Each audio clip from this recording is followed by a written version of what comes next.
Jonas, porém, ficou profundamente descontente com isso e enfureceu-se. Ele orou ao Senhor: Senhor, não foi isso que eu disse quando estava em casa? Foi por isso que me apressei em fugir para Tarsis. Eu sabia que tu és Deus misericordioso e compassivo, muito paciente, cheio de amor, e que promete castigar, mas depois te arrependes. Agora, Senhor, tira a minha vida, eu imploro, porque para mim melhor é morrer do que viver. Feche seus olhos em nome de Jesus. Senhor Deus, nós queremos te louvar, ó Pai, e te agradecer por esse tempo. Queremos, ó Deus, bendizer o teu nome, Senhor, que esse seja o momento em que o Senhor escolheu para falar conosco, para trabalhar no nosso coração, para trabalhar, ó Deus, nas nossas vidas. E eu peço, Deus, que teu Espírito Santo tenha liberdade para fluir, para nos tocar, ó Deus, para nos instruir acerca de toda a tua palavra, Pai. Que a tua palavra, Deus, ela seja penetrante e cortante, ó Deus, ao ponto de fazer divisão e fazer, ó Deus, uma transformação nas nossas vidas. Nos chacoalha, Senhor, nos tira, Senhor, da onde nos traz sossego e descanso simplesmente, ó Pai. Que nos traz simplesmente, ó Pai, a satisfação pessoal. Mas que nós possamos ficar incomodados, sabendo que o Senhor é que chama, o Senhor é que perdoa, o Senhor é que cuida, o Senhor é que desperta pessoas, ó Pai, o Senhor que desperta os seus. Por isso, Deus, eu te louvo e peço que a tua palavra, Deus, venha de encontro aos nossos corações nessa manhã, para a glória do teu nome. Amém e amém. Amém. Você pode se sentar em nome de Jesus. Queridos,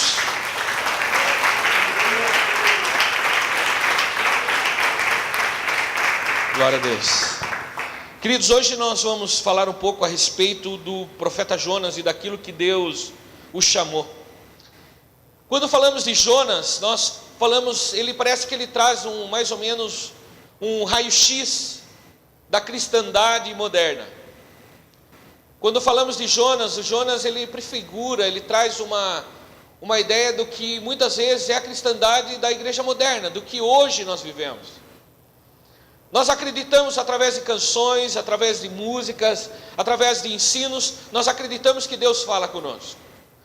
Nós acreditamos, temos a paz no nosso coração, de que o Espírito Santo de Deus tem se manifestado através de pregadores, através da leitura da palavra, através de um vídeo que a gente vê, através de inúmeras coisas. Mas a questão é que toda vez que Deus ele fala conosco, Ele não espera simplesmente ser ouvido. Até mesmo porque, eu já falei uma vez isso na minha igreja, eu gostaria de repetir aqui, isso é uma posição pessoal minha. Eu tenho dificuldade de acreditar na habilidade do homem ouvir a Deus.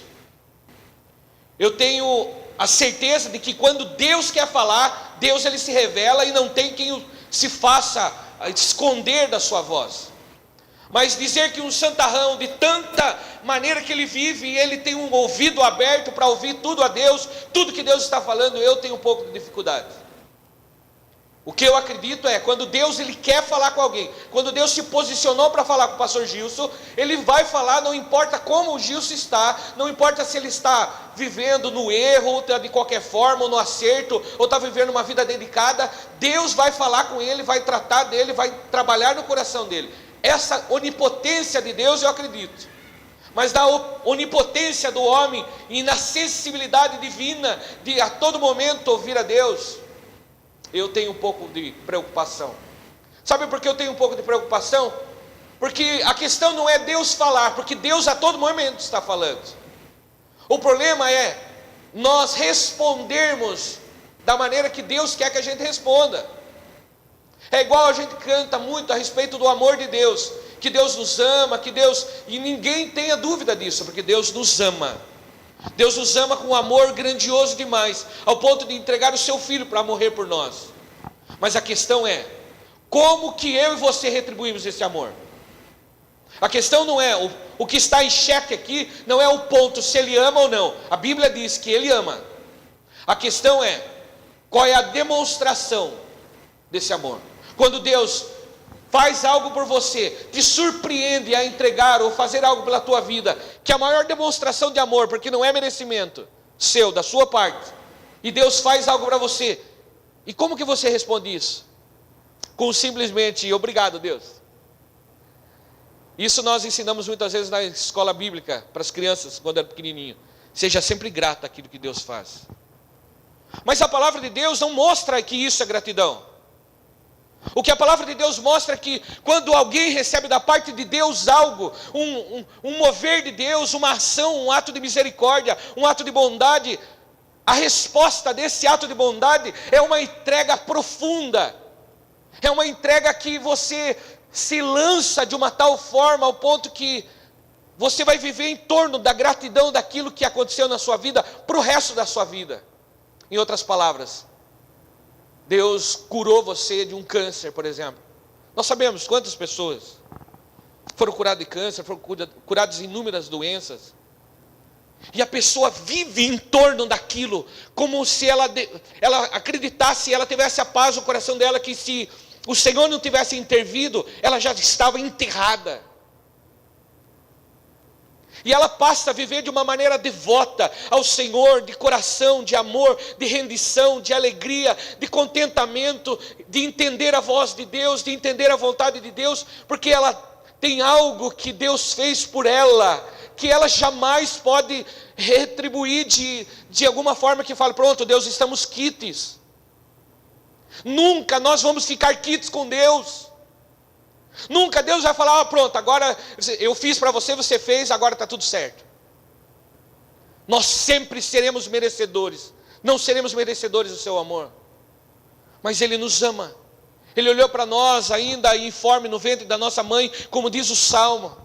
Ainda não estávamos criados, ainda não tinha uma formação de rosto, ainda não tinha nada. Deus olhou e Deus amou, Deus nos escolheu, Deus nos separou, Deus cuidou de nós desde aquele instante. Isso significa a bondade de Deus. E quando você entende isso, você vive em torno dessa bondade. E tudo que você faz na sua vida só tem um propósito: glorificar e exaltar o santo nome do Senhor. A sua vida é devido àquilo, você só agradece a Deus. Mas por que essa introdução?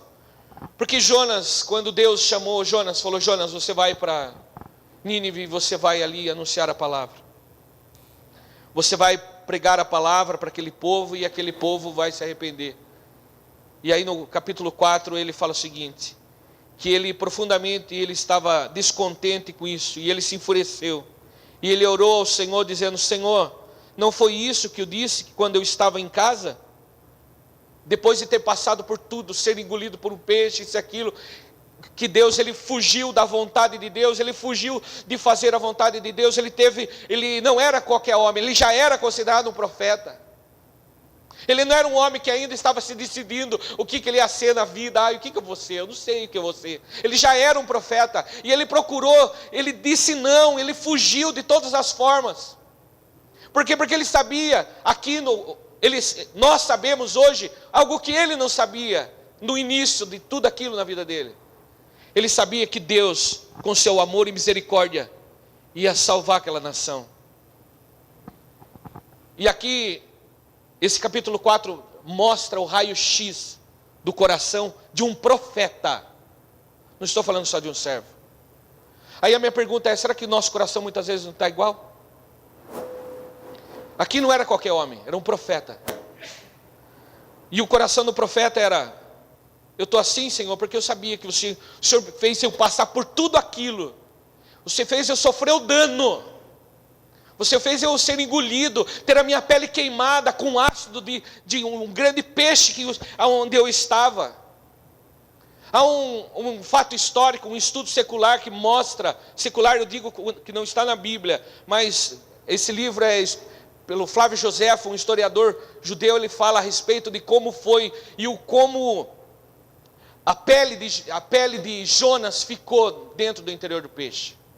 É como se ele tivesse tido uma queimadura de terceiro grau, a sua pele toda enrugou, toda queimada, porque ali dentro daquele peixe ácido foi solto, ele foi simplesmente vomitado, ele foi queimado, ele foi marcado pela sua desobediência. O caso da nossa desobediência não é que nós muitas vezes só sofremos o dano, é que nós ficamos com consequência de ato de desobediência. O ato de desobediência de Deus a Deus muitas vezes nos causa alguns danos, e danos que Deus não queria que acontecesse, mas foi uma permissão de Deus, porque é somente através de marcas que nós compreendemos o como que Deus trabalha na nossa vida. Se hoje você tem marcas, carrego marcas no meu corpo de desobediência, é apenas um alerta falando, o meu amor se estende a não ter que passar por isso. Mas se você não obedecer, eu farei de um caminho para que você, no final, chegue aonde eu quero. Mas por que eu estou dizendo tudo isso? A palavra foi confiada a Jonas. Ele foi chamado de uma maneira clara. Porém, esse profeta, ele resolveu não ir a Nínive, mas fugir para Tarsis. Tarsis fica próximo à Espanha. Isso está em Jonas, capítulo 1, verso 2 e 3. E com isso ele tentava algo impossível, escapar da presença de Deus. E o que eu quero falar para você hoje, irmãos, um pouco a respeito disso. A maior insanidade do homem é tentar escapar das mãos de Deus. A maior insanidade da cabeça dos homens é tentar fugir do propósito divino. Você precisa compreender que se Deus te trouxe nesse lugar, não somente para ouvir essa palavra, para estar ouvindo essa palavra nesse ano que entrou, no ano que passou, é porque mais do que Deus te chamou por amor, Deus tem um propósito na sua vida, e não adianta você fugir para onde você vai fugir. Porque se você entrar numa caverna, se você entrar como Davi numa caverna de Adulão, Deus vai mandar os inimigos do lado de fora para que você crie coragem. Ah, mas eu quero viver a minha vida cristã pacífica, eu quero viver a minha vida apenas indo para a igreja. É impossível isso, irmãos. Não tem como nós tirarmos a nossa vida, como o Senhor nos resgatou, e nós vivermos da mesma maneira. Não tem como nós queremos consequências, queremos resultado diferente numa vida cristã, tomando as mesmas atitudes que tomávamos lá fora. Deus te chamou, Deus tem feito você ouvir uma palavra dia após dia, porque no fundo Deus, Ele quer que você se pergunte, o que o Senhor quer para mim? O que o Senhor quer para mim, Deus?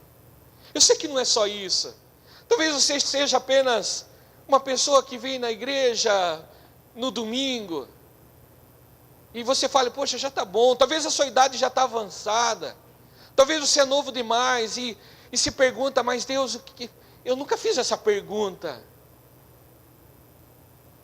Reflita sobre isso. Talvez eu sou casado, tenho filhos, eu não posso mais nada, a minha vida eu não posso nem sair de Sorocaba. O que o Senhor está despertando no teu coração nessa manhã, meu irmão? É que a obra de Deus, o servir a Deus, o resultado de uma vida cristã, ela pode ser os frutos dentro dessa igreja, e ela precisa começar aqui dentro.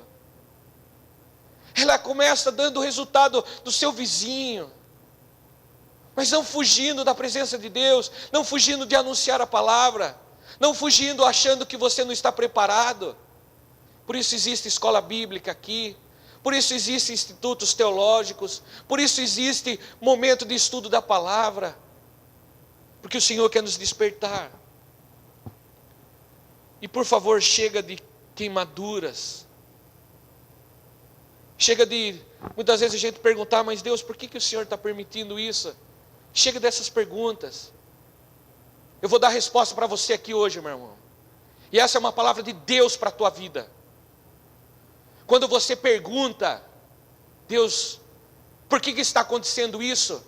Isso significa porque ainda você não buscou o Senhor com profundidade. Porque o dia que você buscar Ele com profundidade, ainda que você ache que não tenha capacidade para ouvir a Deus, que eu propriamente acho que não, mas Deus vai ver a sinceridade no teu coração e vai rasgar o céu e vai falar com você. Porque isso não é exclusividade de um ou de outro, isso é prerrogativa de Deus, e Deus fala, e Deus se faz ouvido. E aquilo que Ele tem, Ele vai mexer e mudar o que for. Se Deus precisar mexer no destino da tua viagem, talvez a tua viagem está bem clara. Ah, minha viagem está clara, pastor, meu planejamento é esse, é esse, é esse, é esse, é esse. Só que se Deus falar com você, meu irmão, como Deus está falando hoje, você não vai mais para esse lugar, você vai para outro lugar. você trate de como um dia você obedeceu em vir ao Senhor. Em nome de Jesus, irmãos, com amor e temor no meu coração eu falo. Trate de ouvir a voz de Deus e fazer aquilo que Ele quer. Porque isso vai abençoar a tua vida. Isso vai trazer a paz para a tua vida, a paz para o teu coração. Quando Jonas, ele de todas as formas tentou fugir, ele percebeu que por misericórdia de muitos, Deus se agradou a fazer com que Jó padecesse. Pastor, mas isso é injusto, pastor. Como que Deus, para colocar Jonas no caminho para pregar arrependimento, Deus massacrou Jonas? O que é diferente? Para nós sermos salvos e hoje estarmos aqui, Deus não permitiu que Cristo fosse massacrado por nós. O que é diferente? Quantos mártires existem na igreja? Na igreja moderna, quantas pessoas hoje têm morrido por causa do evangelho e têm entrado em países que não se pode pregar o evangelho? Deus permitiu que o filho dele morresse para que você hoje estivesse ouvindo a palavra e para que não simplesmente ouvisse do seu amor, mas respondesse do seu amor. Para que você olhasse e falasse: Senhor, como eu preguei domingo passado, Deus na minha igreja, eu falei: Senhor, como não te amar por tanto amor? Como eu não te amar, como eu não ter a minha vida entregue ao Senhor por tanto amor? Portanto, por tentar mensurar, eu posso dar um tilt na minha cabeça, por tentar mensurar a grandeza do teu amor, o teu cuidado sobre a minha vida. Irmãos, a nossa vida e nossos pensamentos são tão limitados, a nossa vista é tão fechada e andamos muitas vezes como aqueles que têm escama nos olhos. Se nós pudéssemos enxergar quantos livramentos Deus nos deu, talvez não era nem para você mais estar aqui, meu irmão. Talvez era para você estar já morto no lodo em que você vivia. Mas Deus poupou a sua vida naquele momento.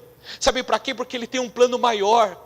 E hoje, como profeta do Senhor, como aquele que Deus trouxe para esse lugar para trazer essa palavra, eu falo para você com paz no meu coração: é hora de dar meia volta, de voltar para onde aquele primeiro amor em que nós vivemos para o Senhor e queríamos viver para Ele com toda a intensidade.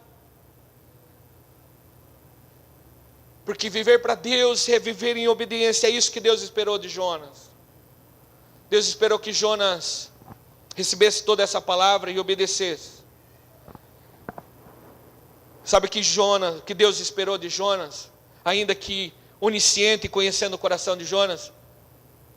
Deus esperou que Jonas tivesse a compreensão da sua grande misericórdia e que ele se sentisse privilegiado de sair do seu meio para levar palavra de arrependimento.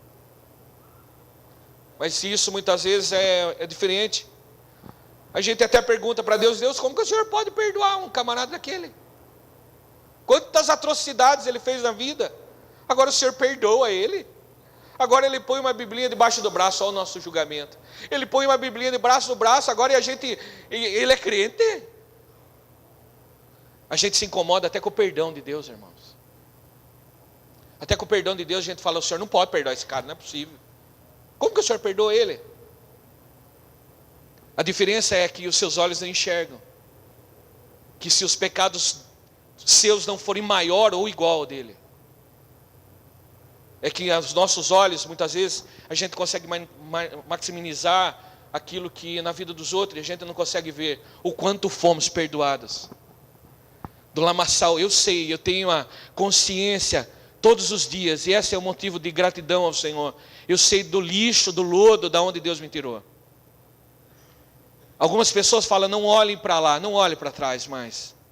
Eu faço questão de muitas vezes, no momento de paz e no momento de reflexão da palavra, eu olhar para trás sim do lixo da onde Deus me tirou. Sabe para quê? Para eu ter nojo, para eu nunca mais querer voltar para aquele lugar. Para eu saber onde Deus me colocou hoje. Isso precisa inundar o nosso coração. Mas Deus entregou a Jonas isso. E por essa razão, ele respondeu com indiferença e desobediência ao propósito de Deus.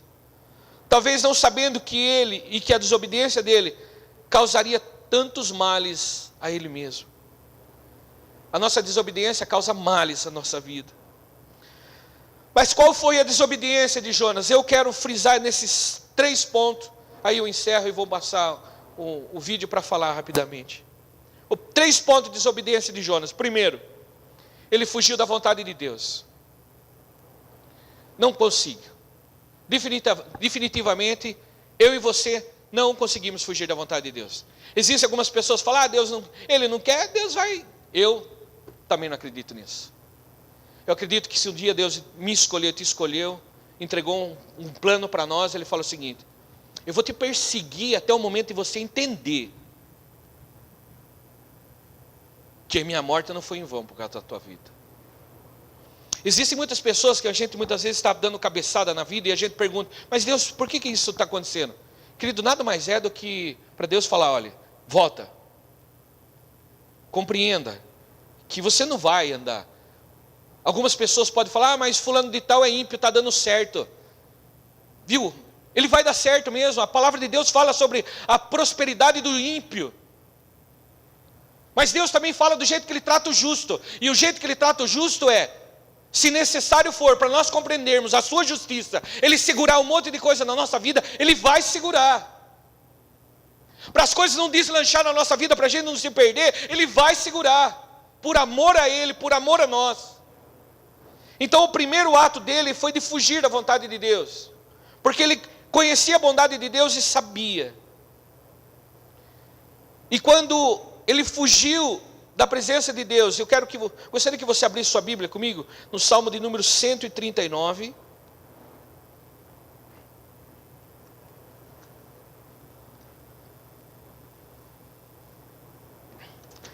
Versos 7 e 8.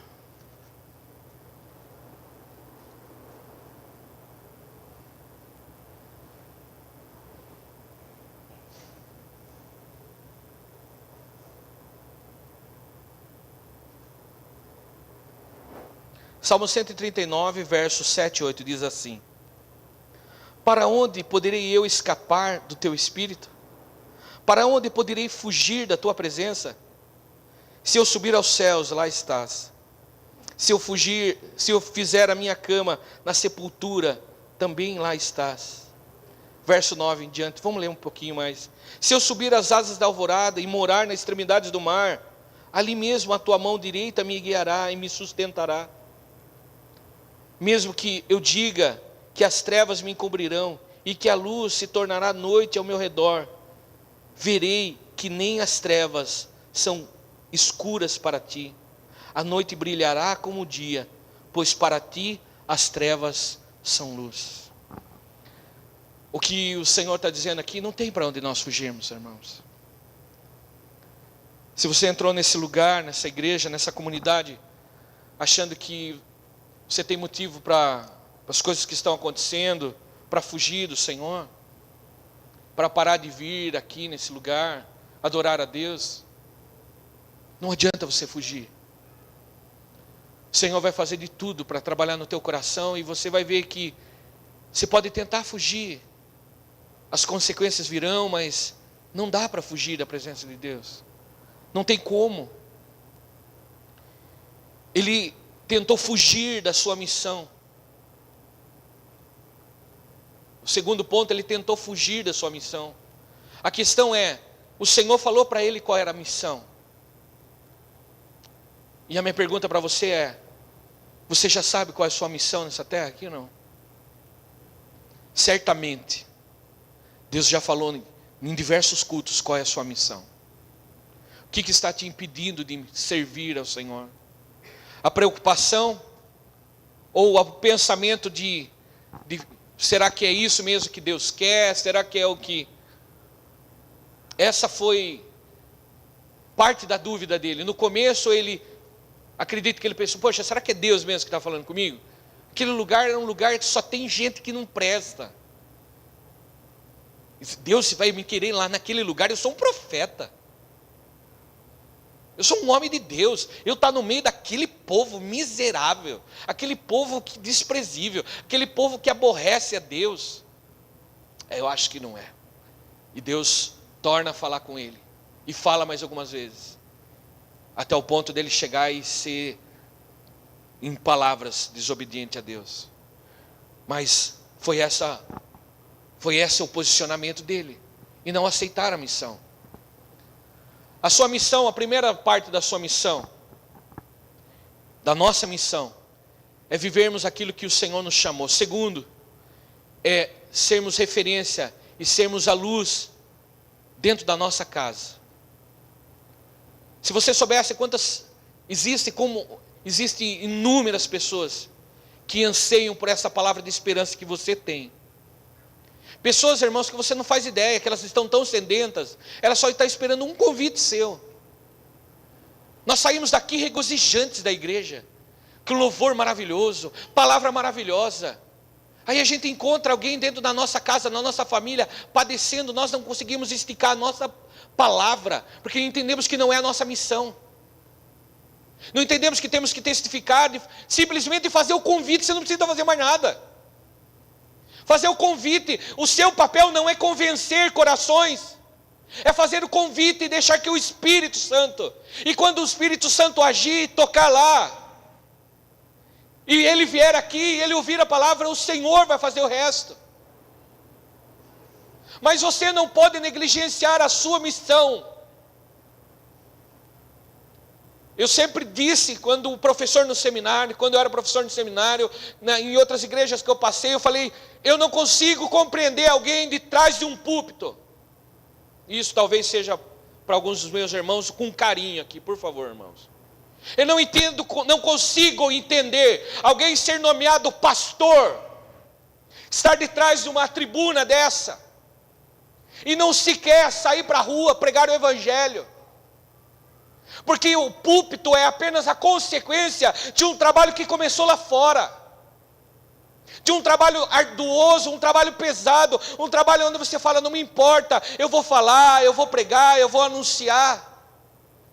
Não, mas quantas vezes no seminário as pessoas já entram já com uma predisposição. Não, eu fui chamado para ser pastor, não fui chamado para ficar na rua evangelizando. Ficar entregando folheto, sentar com as pessoas, falar de Jesus para as pessoas. Eu tenho que ir para as pessoas, têm que vir aqui. Inúmeras igrejas fecham, porque acreditam que quem tem que vir, e nós não temos que fazer nada, é cruzar os braços e não preciso fazer nada. Não, nós precisamos ir atrás, nós precisamos pescar, nós precisamos anunciar o evangelho. Eu me recordo, anos atrás, quando o pastor Gilson começou, se é que posso dizer assim, eu era apenas quase criança, saindo para a adolescência. O pastor Gilson e o pastor Ademir, eles pegavam um ônibus, esses ônibus palcos, isso e aquilo, ia lá para onde hoje é Nova Sorocaba, isso e aquilo, deixava aberto, fazia uns trabalhos de evangelismo, e som, e evangelização, e fazia uns movimentos, uns trabalhos lá.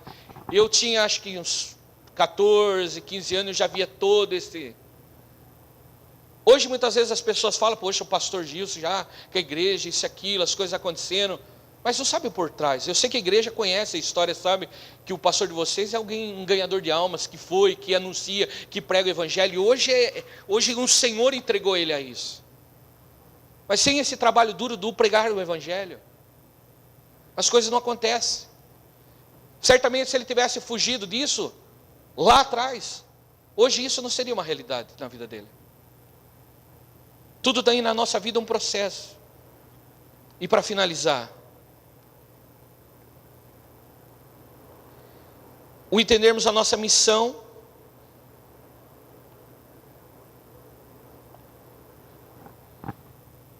e outra, acreditar na benevolência, na misericórdia de Deus. Ele não acreditou nisso. Ele olhou e, como eu disse, ele olhou e ele falou, olha, eu sabia, capítulo 4, do verso 2 em diante, ele orou, Senhor, não foi isso que eu disse quando ainda estava em casa? Foi isso que me apressei em fugir do Senhor. Esse é o motivo, Deus, pelo qual eu fugi para Tarsis. Eu sabia que Tu és um Deus um Deus misericordioso e compassivo, e muito paciente, e cheio de amor, e que prometes e que a castigar, mas depois te arrependes. Agora, Senhor, tira a minha vida, eu imploro, porque para mim melhor é morrer do que viver. A gente fecha com esse texto emblemático, onde fala: o Senhor se arrependeu. Existe algo que não muda na presença de Deus. A palavra de Deus fala que Deus não é homem para que minta, e nem filho do homem para que se arrependa. Aquilo que Ele falou, tão certo Ele cumprirá. O que Deus fez, o que foi passado por Jonas nesse livro, é que Deus sabia, há um plano soberano de Deus nessa história. Deus conhecia o coração daqueles homens de Nínive. Sabia da sua maldade, mas sabia que a maldade dele confrontada geraria arrependimento. O único que não conheceu e que sabia e conhecia Deus em partes, que Deus era cheio de amor, misericordioso, era Jonas. Ele sabia apenas isso, mas ele não sabia que dentro do plano divino, dentro do propósito de Deus, Nínive estava sob o cuidado de Deus, e que Deus estava trabalhando lá. Aí entra, querido, a minha passagem e aquilo que eu quero transferir para o Haiti. Atualmente eu tenho orado a Deus e pedido a Deus, perguntado para Deus, e isso tem sido constante. Deus, eu estou desde final de 2008 para 2009 lá, fazendo trabalho. Hoje eu preparei um vídeo que já está na internet há algum tempo. Esse vídeo ocorreu 25 dias após o terremoto. 25 dias após o terremoto eu estava lá. E talvez fale: poxa, pastor, chegou tarde, hein, meu? Eles ficaram quase 6 meses recolhendo os corpos. 6 meses. E quando tudo isso aconteceu, quando tudo isso viu, eu, ainda com o sentimento que a gente chegou dentro dessa vez que eu fui, a gente trabalhou em Porto Príncipe, na capital, e depois a gente foi por um orfanato. E no orfanato a equipe carregou crianças mutiladas, pessoas gritando, procurando pai, mãe, porque tudo era muito recente. E eu, entre os inúmeros vídeos, eu filmei um que eu mostro parte do parlamento, o Senado, e as pessoas andando de um lado para o outro, como com a catástrofe que aconteceu, e eles não sabendo para o que fazer. Eu literalmente estava em cima de um lugar junto ali estava Médicos Sem Fronteiras, Cruz Vermelha, e a gente olhava para baixo e a gente via, o povo ia para frente, ia para trás, andava em volta, porque não havia mais nada. E o sentimento no meu coração naquele momento, e esses dias eu fazendo uma anamnese na minha vida, fazendo uma análise profunda daquilo que Deus formou na minha vida e aquilo que precisa formar, eu me recordo do tempo que eu fui lá após esse tempo, e eu falei: Deus, eu não sei se é isso que o Senhor tem para mim, se eu quero e se eu quero isso. Eu só sei que depois disso eu fiquei tão amarrado com esse país que 2016 e amanhã eu estou retornando para lá. Essa foi sim a vontade de Deus. Mas inúmeras dificuldades acontecem e aconteceram. Mas eu gostaria, passa para nós, irmãos. Ah lá, o Zé viu agora. Pode passar, o Zé, primeiro aquele de 2 minutinhos e depois o outro, tá bom?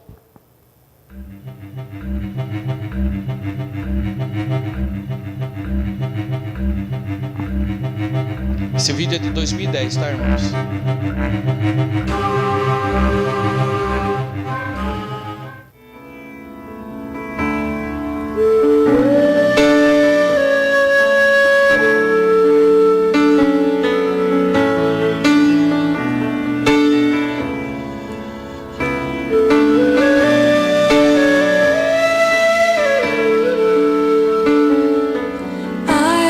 Sacrifice, and I am your offering. I was created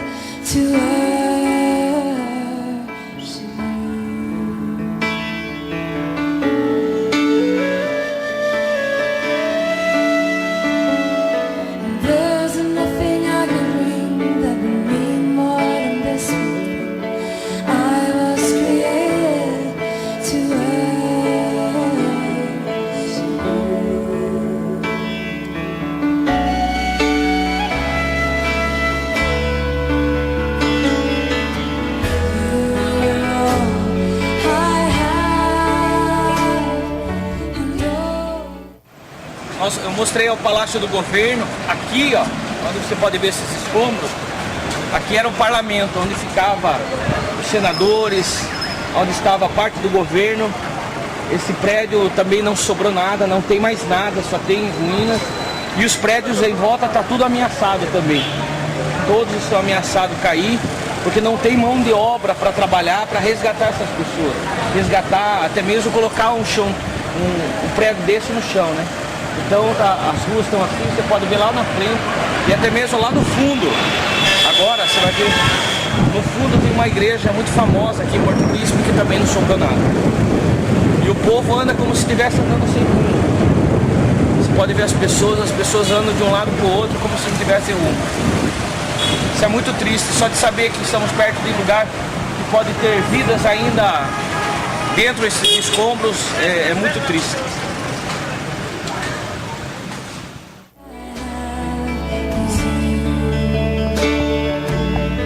Esse é um panorama de dentro do carro.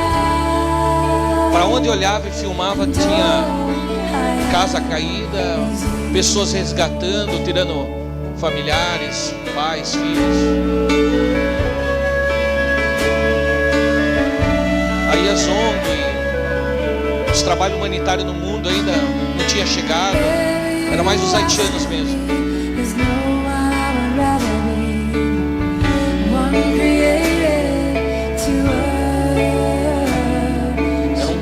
Foi durante meses um trabalho sem fim.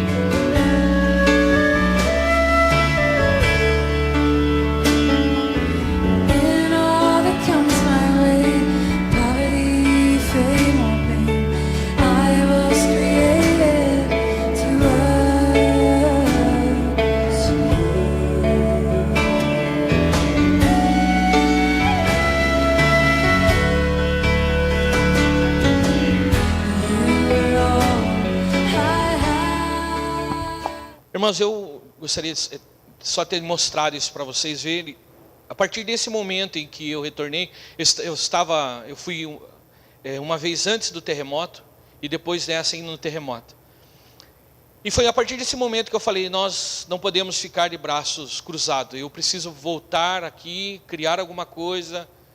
Foi daí que saiu algumas pessoas que inclusive estão no nosso orfanato. Foi do meio desses desastres. De pessoas, uma delas é o Doni, que durante alguns anos a gente, posso dizer 1 ano e pouquinho, a gente tentou, até mesmo o processo de adoção para trazer para o país. Ele foi pego pela sua tia, agora ele está sob o cuidado da tia. Mas 4 das nossas crianças tiveram os pais mortos no terremoto. Algumas delas que hoje estão no nosso projeto de alimentação, dessas 250 crianças, também familiares delas, eles perderam. Ali no Haiti, a maioria das pessoas, aonde a gente está, fica mais ou menos a umas 3 horas. Eles saíram todos saíram de Porto Príncipe, a capital, e foram para esses lugares longínquos, em cima da montanha, que é onde nós estamos com o trabalho. E foi a partir daí a gente falou, a gente precisa fazer alguma coisa. Que começou-se a tirar essas crianças da rua e começar esse trabalho. Mas por que eu estou passando isso? E eu quero mostrar esse outro vídeo. Porque o nosso trabalho, infelizmente, ele está ameaçado a parar. Nós tivemos, com tudo isso que está acontecendo no Brasil, nós tivemos um número enorme de pessoas, e é entendível, compreensível, que nós estamos vivendo um tempo difícil, mas as pessoas que se comprometeram, as pessoas que falaram de estar conosco, nós tivemos um número gigantesco de pessoas que por perder o emprego, algo aconteceu, estão deixando o trabalho.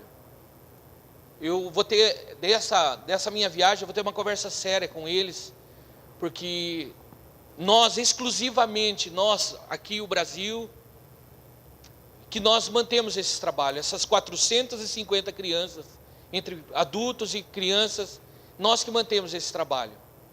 E nós vimos que muitas pessoas deixaram, e esse trabalho eu sempre falo, e nas minhas orações eu peço a Deus, falo, Deus, se for da tua vontade, tudo bem, mas como dizer para aquelas crianças, tchau, voltem para suas casas, nós não vamos conseguir mais ficar com vocês.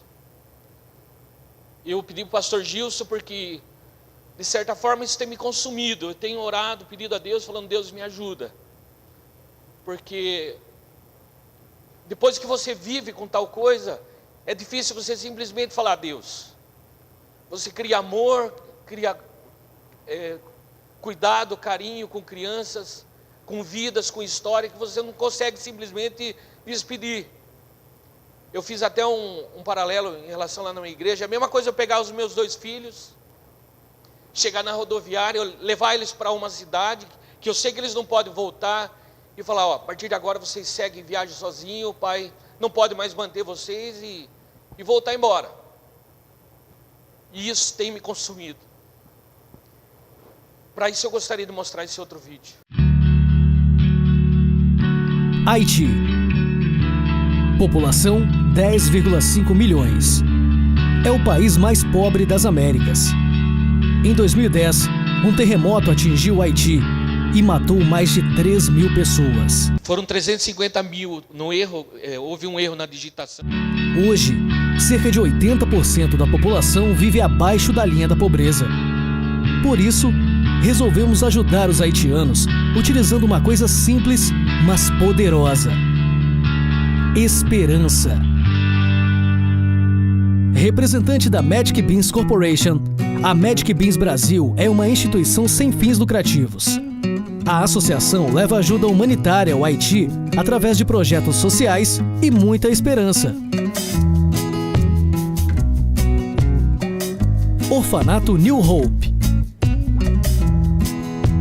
Na cidade de Williamson, a Magic Beans Brasil mantém o Orfanato New Hope, um abrigo que cuida de quase 40 crianças haitianas através de moradia, alimentação, apoio odontológico regular, alfabetização com inclusão básica à língua inglesa e, o mais importante, uma nova esperança para viver. Programa Feeding Hope. Em Montrose, a Magic Beans Brasil promove o Feeding Hope, programa que serve refeições a aproximadamente 200 crianças e mais de 40 famílias por dia. Através de um breve cadastro, os beneficiados recebem atenção, comida e uma boa dose de generosidade. Um trabalho que alimenta o corpo e os sonhos de muita gente. Você também pode fazer muito por eles. Saiba como ajudar em www.magicbeansbrasil.com.br. A salada que você viu foi um dia que a gente comemorou 2 anos do projeto. Foi um dia de festa que nós pudemos contemplar e poder fazer algo para eles que nunca foi feito. Eu gostaria de pedir ao pastor Everton rapidamente, e nós já vamos encerrar, ele vai falar bem rapidamente. Esse tem sido a nossa dificuldade. Eu preparei um informativo e gostaria de pedir, foi eu que eu falei para o pastor Gilson, primeiramente agradecer, porque vocês abraçaram, assumiram essa responsabilidade, me ajudaram. E como eu falei, é totalmente entendível que muitos, por essa crise que o país, de certa forma, tem passado, essas dificuldades, pessoas não poderem mais fazer. Mas o meu pedido a vocês é que vocês me ajudem em oração. Me ajudem, que você possa gravar na mente e no seu coração a imagem dessas crianças. Que nós não estamos falando de pessoas reais. E o desejo nosso é continuar isso daí e fazer esse desafio de levar médicos e enfermeiros, que o pastor Everton vai falar aqui agora rapidamente. A paz do Senhor esteja com todos, amém? Irmãos, como não se constranger diante de tanto amor do Senhor, né? Como a palavra do pastor nesta manhã, como não se constranger com tanta graça, com tanta misericórdia sendo nos dada, e não fazermos nada, e não agirmos, e não fazermos algo em prol desse amor.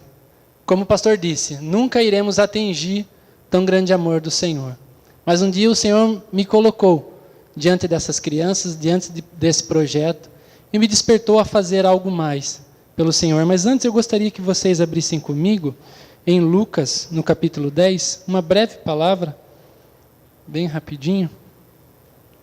Lucas, no capítulo 10, no versículo 27.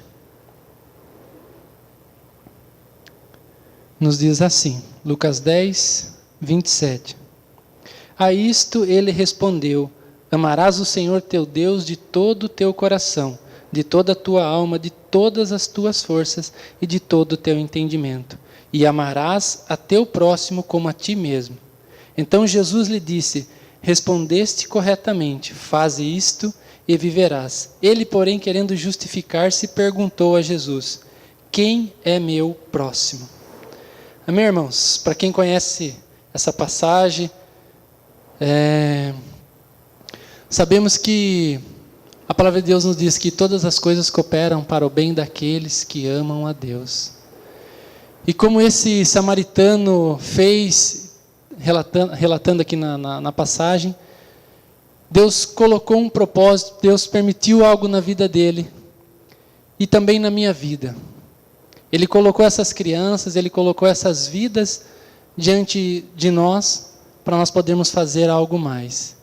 E um dia, quando Deus me colocou diante desse projeto, nessa última ida para o Haiti em dezembro, nós fizemos um trabalho maravilhoso lá no orfanato, no projeto de alimentação.